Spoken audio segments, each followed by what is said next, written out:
Welcome back, Glock bros and other people shooting other guns with inferiority complexes or are just curious about this trigger, because today we are talking about the Timney Alpha Glock Gen 5 trigger. I'm David with the Humble Marksman channel. Are you ready? Stand by. So the Timney Alpha Glock trigger has made a lot of waves within the Glock shooting community because it does pretty much transform the way the Glock trigger works. From being a partially cocked double action striker gun, it transforms it into a pre-cocked striker, and by so doing it kind of takes all the spongy nastiness out of the wall and the break of the Glock trigger, and it replaces it with a pretty firm wall with just a very small amount of creep and then a very light break.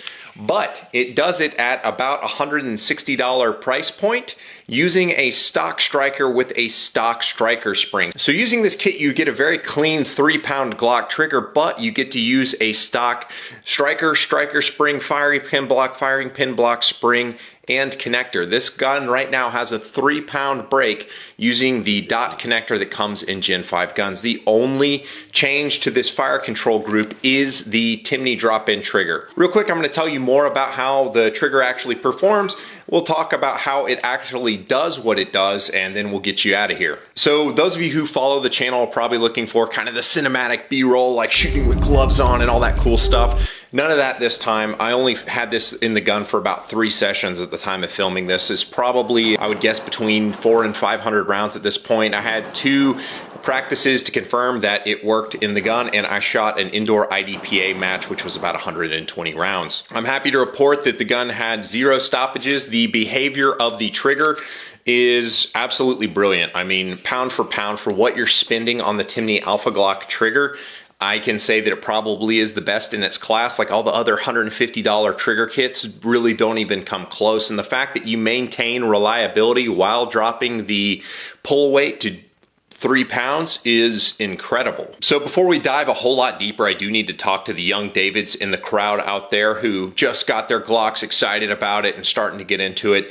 Buying a trigger kit like this is not going to make you a better shooter. It's not even going to forgive that many of the sins that you have when you pull the trigger. What this trigger kit specifically that I noticed with it is that for very far, very distant stuff, it was easier to break the shot predictably, so I could have a bit of a finer aiming point, but that's assuming everything else between the trigger and you is squared away. You have to be able to lock your wrists, you have to be able to isolate your trigger finger pull, you have to have appropriate grip tension on the gun. All that has to be correct before you begin to realize the benefit of a trigger like this. And this trigger, honestly, is not going to make you a better shooter at speed. And the reason for that is the reset and the way that they've changed this trigger group, the reset is not as good as the stock Glock trigger. So when you're hammering on targets, 10 yards and in, the really forceful reset of the stock Glock trigger is going to throw your finger forward and allow you to hammer splits a little bit easier than what you have here. So I'm not trying to say don't upgrade your trigger and all that stuff. Yeah, if you want to spend money on it, you can upgrade your trigger, that's fine. Just have realistic expectations for what's going to happen when you do it. Because an amazing competition trigger has very little trigger movement, like very little pre-travel, very little over-travel, very short reset.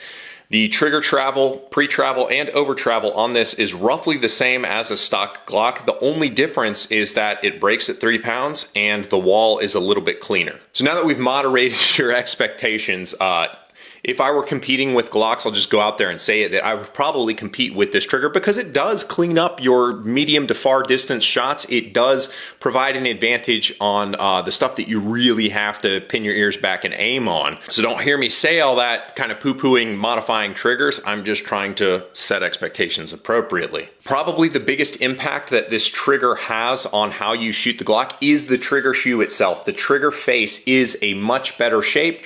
It is flat all the way across it. It's mostly straight, and the angle at which it breaks is roughly a 90-degree angle. It's significantly easier to pull straight to the rear than the OEM Glock trigger shoe, which has a curve and is humped across the trigger face.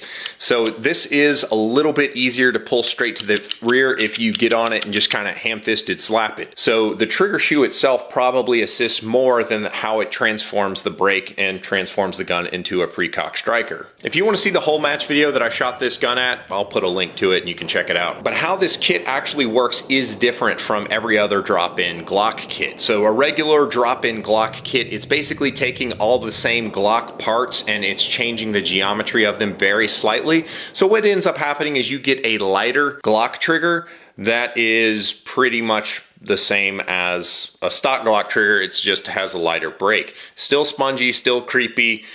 Trigger face can or cannot be terrible, just depends on whether you use the shoe or not. But this kind of flips this all the way around because it requires you to remove the trigger spring from inside the housing. It has this a little aluminum insert which has a, I'm going to use the correct technical term for this, the thing that interfaces with the striker that makes it release. It's got one of those built into that housing, and rather than having the trigger bar be the thing that runs back and releases the striker, the insert in the housing is what interfaces with the striker, and then as you move the trigger to the rear, it drops that out so that the striker can release and go forward. That said, all of the Glock safeties are in effect with how this gun works. The wing from the trigger bar sits on the ledge beautifully, so it is drop safe. The trigger safety works like it is supposed to, and the firing pin block works exactly like it's supposed to. So all three of the Glock safeties are in effect. However, the striker is just fully cocked, and to illustrate that point, when I have the gun cocked, you can probably see my striker control device sticking out the back. That indicates a cocked position for the striker. And as such, my striker control device does not work with the Alpha Glock trigger in the gun. There are some videos of people having issues with this trigger out there, and I would take those with a grain of salt because the way the aluminum housing goes in, there's a little screw and the head has to catch the bottom of the trigger housing and you have to cinch it down. If you don't have that head cinched down, that aluminum insert into the housing can potentially rise up, causing issues with the gun resetting or potentially releasing. So if you don't install that thing correctly, the trigger's not going to work correctly. Imagine that, installing something wrong yields bad results. So while I put this trigger into my Glock 19, I'm probably going to switch it back onto my testing 34 that I just keep set up to test ammo with and used in comparisons and things like that. It is a great Glock trigger. I just don't want to have a pre-cocked striker. The reason I like Glock guns is because they are partially cocked and it requires pulling the trigger to finish cocking the striker. I like that extra safety built in. So on a competition gun, I think it's a great choice. It's probably, like, pound for pound, one of the best trigger kits you can get. But probably wouldn't go so far as to carry it, although it is completely safe because all the drop safeties work. I want the double action trigger pull of the Glock if I'm going to carry a Glock. And if you made it this far, this is the point at which you hit that like button. It helped me out. Thanks very much for that. I've chosen this video for you to watch. It's going to be how to stop shooting your Glocks left, and on top of that is a recoil management video. Appreciate you guys, and I'll catch you on the next one. Thanks, guys.